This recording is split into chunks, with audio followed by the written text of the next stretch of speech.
aquele ali o fotógrafo dele?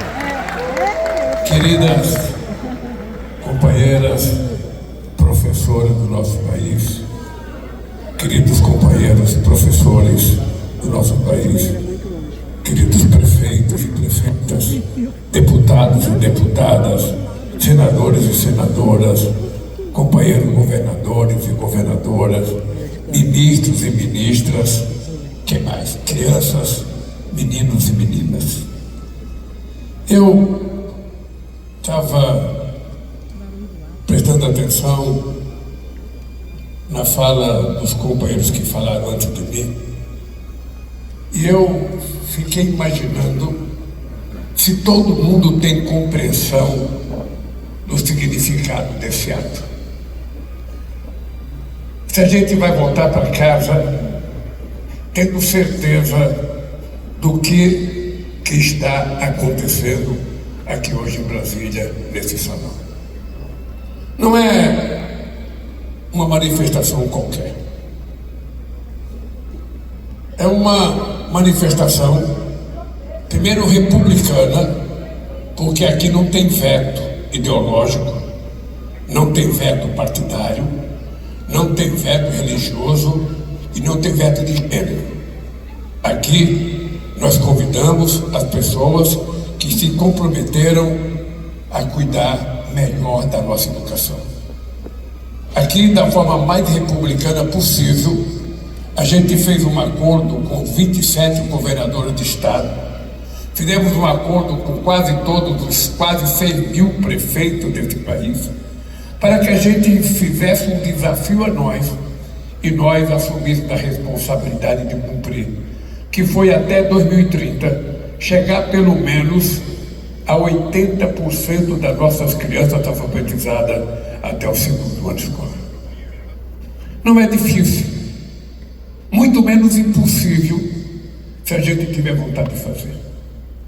Se a gente assumir este como um compromisso de honra, como uma profissão de fé, e como se a gente estivesse cuidando das crianças do município, como se estivéssemos cuidando dos nossos filhos. É este o compromisso que nós queremos. É este o compromisso que nós vamos assumir diante do futuro desse país, que não pode mais atravessar um outro século sendo eternamente um país em via de desenvolvimento. Está na hora do Brasil ser um país desenvolvido. E a gente nunca será desenvolvido se a gente não apostar na educação. Eu digo isso com muito orgulho. Com muito orgulho. Porque eu sei porque que eu sou fanático por educação.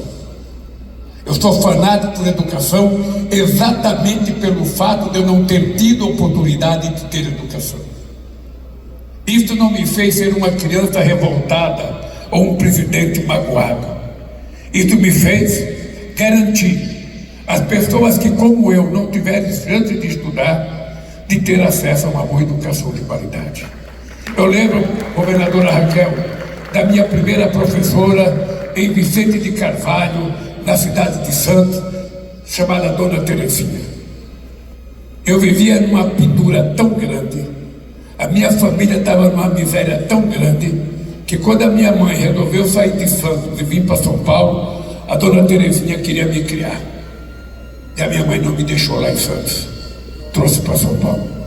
Depois eu lembro da minha professora em São Paulo. Como eu não estudei muito, eu lembro da minha professora, porque foram 2 ou 3 só. Eu lembro da professora Zoraide, que fez eu estudar até ter o diploma primário. Foi o máximo que eu consegui na minha vida, foi o diploma primário. E eu não esqueço nunca as lições que aquela mulher generosa tinha quando a gente tinha uma dificuldade dentro da sala de aula. O mundo evoluiu, nós evoluímos, mas a questão da educação continuou sendo tratada nesse país com muita falta de respeito, com muita indecência. Eu lembro que quando eu cheguei no primeiro mandato em 2010, eu lembro que o governo anterior tinha universalizado o ensino fundamental nesse país. Mas eu lembro que ele tinha esquecido de fazer o ensino médio. E muitos estados não tinham escola quando as crianças terminavam o fundamental para fazer o ensino médio.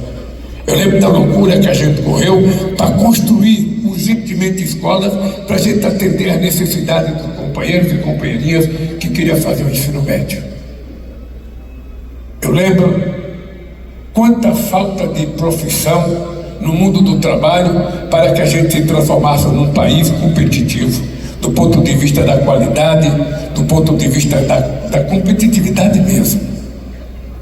É por isso que eu tenho orgulho de, mesmo sendo o único presidente desse país que nunca teve um diploma universitário, eu tenho certeza que vou passar para a história como o presidente da República que mais investiu em universidade nesse país, que mais investiu em institutos federais.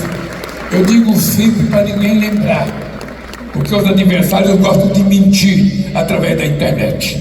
Eu gosto de dizer com as minhas palavras, olhando nos olhos de vocês: em 100 anos,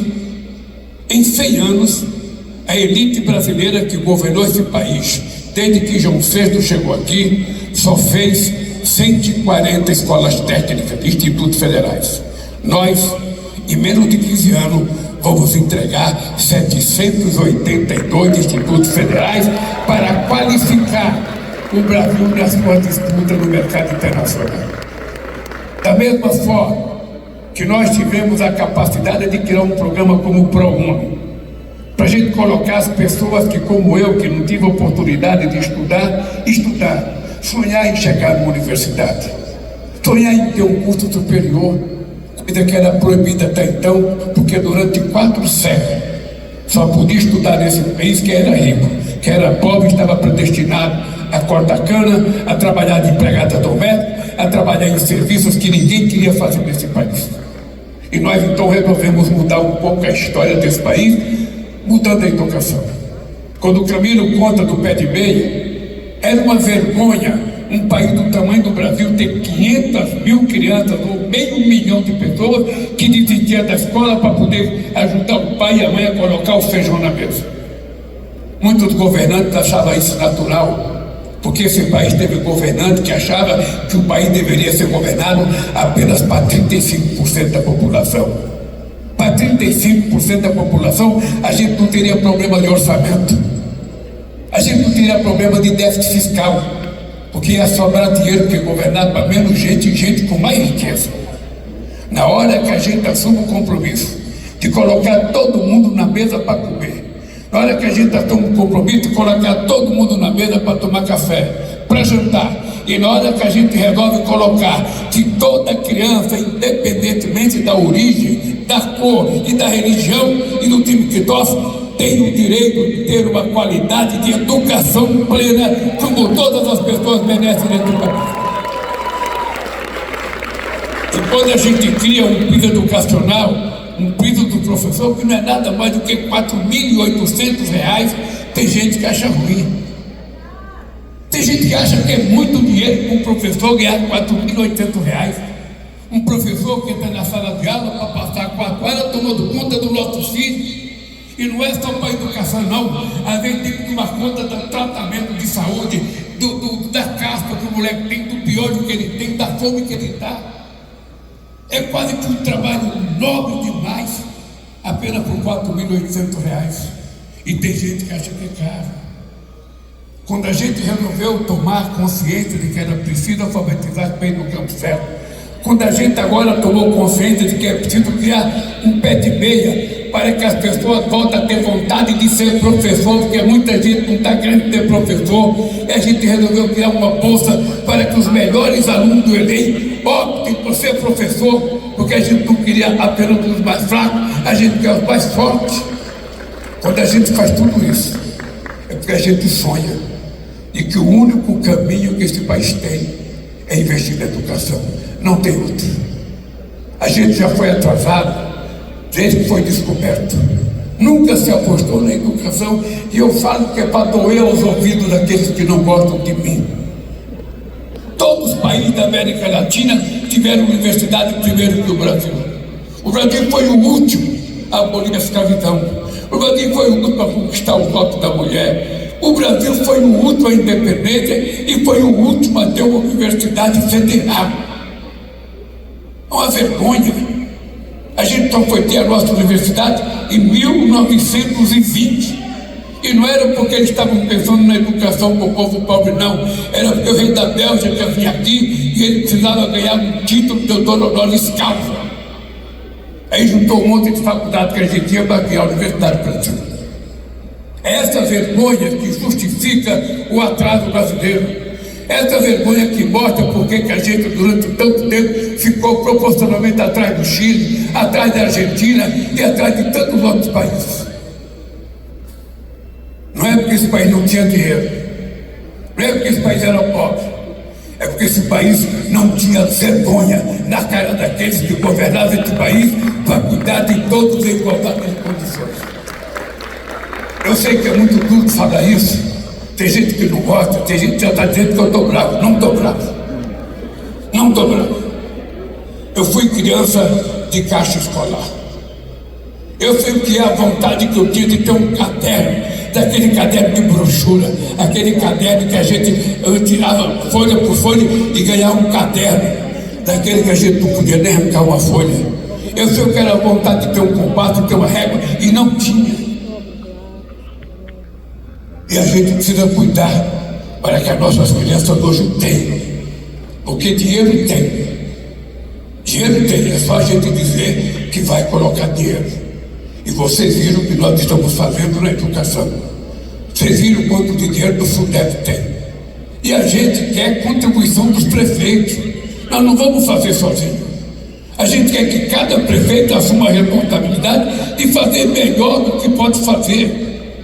A mesma educação que ele dá para o filho dele, e muitas vezes o filho dele não estuda na escola pública do seu município, estuda numa escola particular.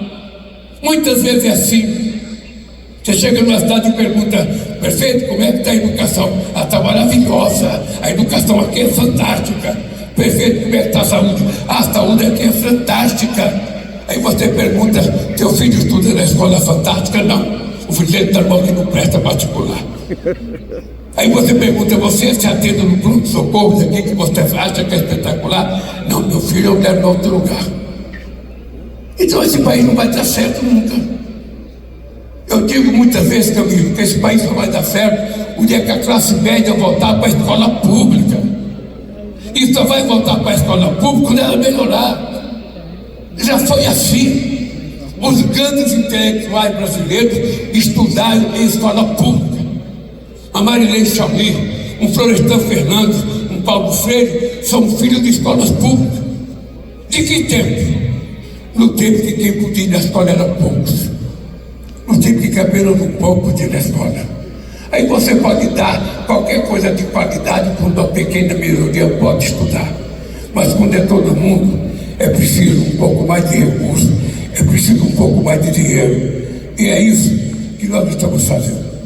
Eu falava com o Haddad e falo para o Camilo.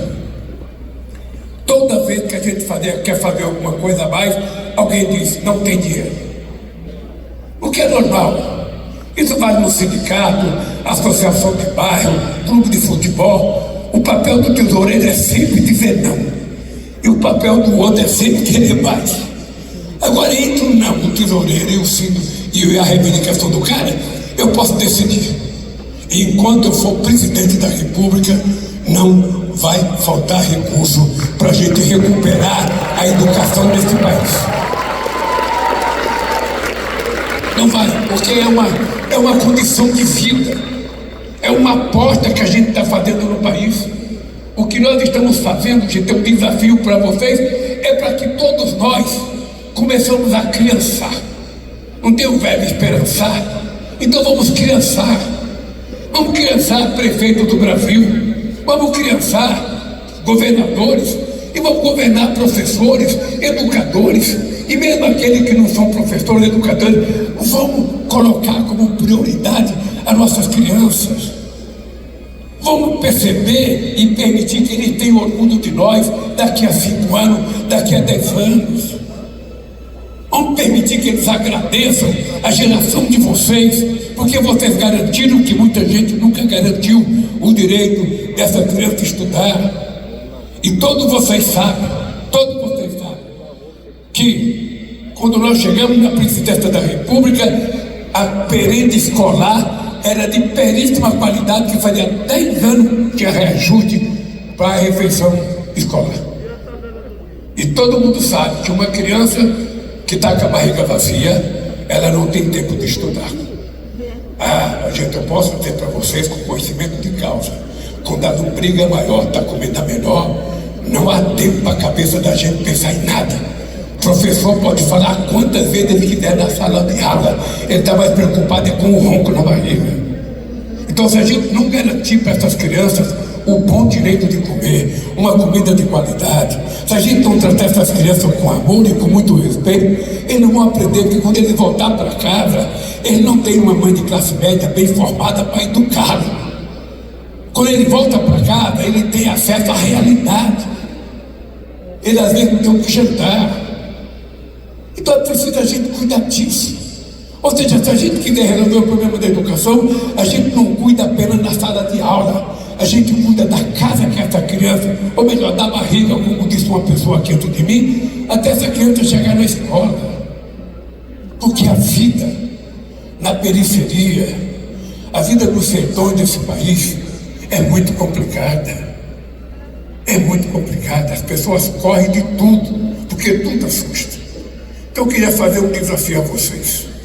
Um desafio, sabe, de brasileiros. Porque não importa saber se a governadora de tal estado é de direita, é de esquerda, é de centro. Não importa saber se ela é de que religião. Não importa saber que time que ela torce ou que partido que ela pertence. Não me interessa saber.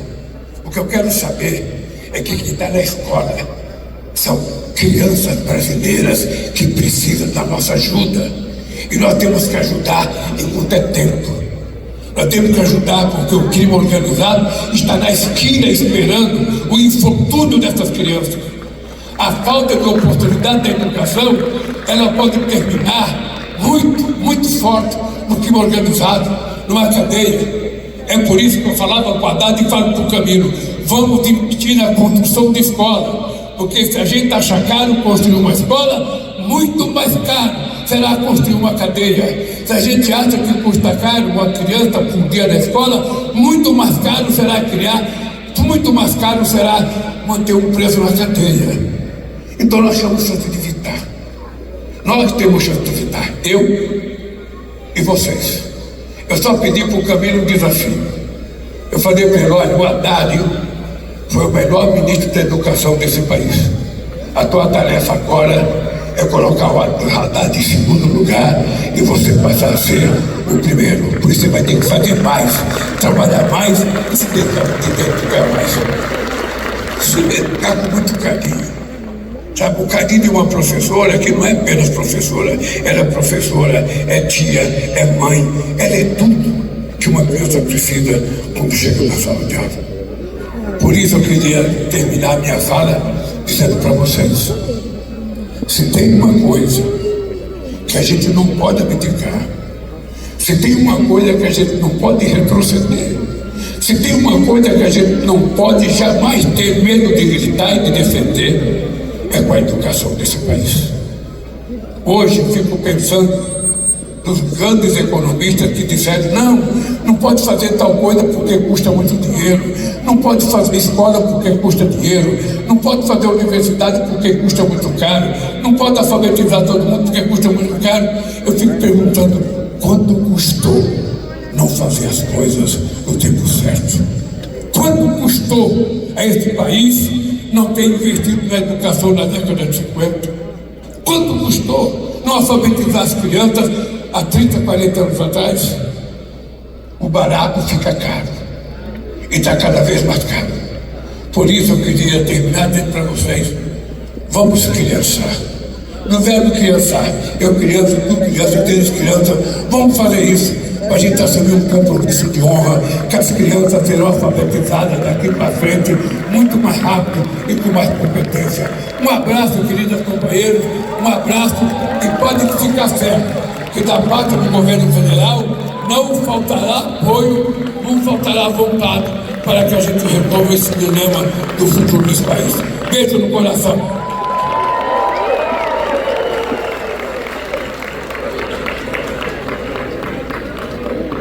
Está encerrada a cerimônia.